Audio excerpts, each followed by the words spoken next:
Hey everyone, Golden Ninja 3000 here again, and today I have a little collection video for you. These are all three of the free gift with purchase Star Wars Microscale diorama sets. As you can see, we have the Battle of Hoth, the Battle of Endor, and then the Death Star 2 Trench Run. So two of these were May the 4th promos in 2019 and 2020 respectively, and then the Endor one was a Force Friday promo for October 2019. So what I'm going to do is look at each of them individually, and then I'll show you guys how they all line up together and fit together. All right, so obviously I never reviewed the Hoth or Endor ones, even though I got them when they came out. So I'm just going to take a quick look at those. This is obviously the Hoth one. You can see there are two mini snow speeders. There's like the deflector shield things. I haven't really seen many of the Star Wars movies, but I know enough about them from one of my friends who's really into them. You can see there's a 20 years printed like tile. I was going to say plaque, but no, it's not big enough to be a plaque. And there's a little like probe droid, I think. And you can see the snow speeders are two different colors, which is really nice. And like all the other gift with promo sets, these are built like going straight up. So this would be straight up, and then you just tilt it onto its side. So I really like the way that they're constructed.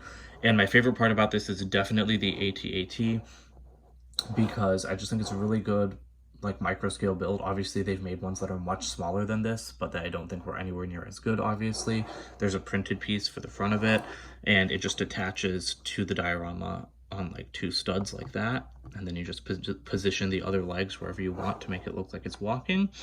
So that's it for that one, and then we're going to move on to the Endor one. All right, so here's the Battle of Endor set. I do like this one a little bit better than the Hoth one because I like the dark green a lot. It's got the same little 20 years tile, printed of course. And I like the way they built the trees. They used this technique in the giant Hogwarts set where they just take like the new plant stalks and stack them on top of each other and then put them upside down onto bars. And these are obviously not really new anymore, but these are like the 6 flower stalk pieces. And there's like a big tree back here, which is impressive because like in a minifigure scale set, this would be a really tiny tree, but because this is micro scale, it just towers over everything else. They have little AT-ST walkers back here, so these are really cute. I do like the AT-AT better because these ones are just a little bit more finicky because they're so tiny. And you can see that they have an approximation of like nano figures almost, because these are supposed to be stormtroopers, and then that's supposed to be Chewbacca and Han Solo. So yeah, whoops, broke that off. I think this is better than the Hoth one just because I like the trees and everything.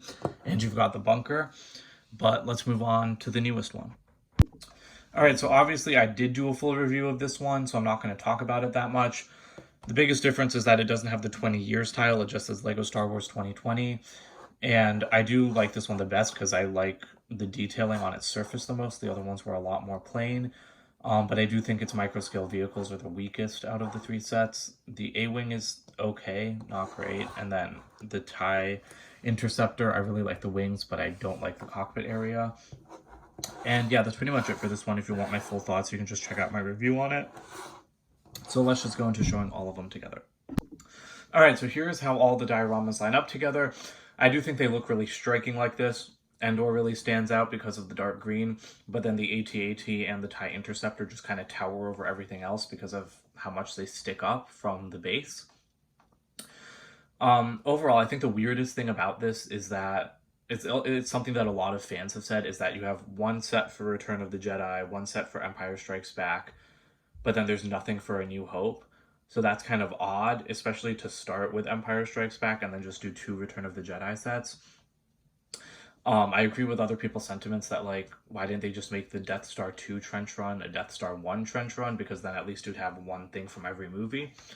So yeah, I agree that it is odd, and I don't really understand the reasoning. I also think that it looks really weird that 2 of the sets have the 20 years tile, and then one just has something that says Lego Star Wars 2020. Like, I can't think of where else they're going to use that tile, except maybe in a Force Friday promo. It just seems like kind of a useless tile to print. Obviously, this year it's not 20 years of Star Wars, it's 21 years now of Lego Star Wars, not Star Wars period. But I feel like they should have just used the 20 years tile again, because at least then it would have fit better with the other sets. But yeah, so I do think they look really nice all displayed together, much better than like if you just have one. But that's it for this video. Just wanted to show a quick view of everything together and show you guys how it would match up if you don't have all of them. So that's it for today. Please comment, like, and subscribe, and I'll see you guys later. Bye.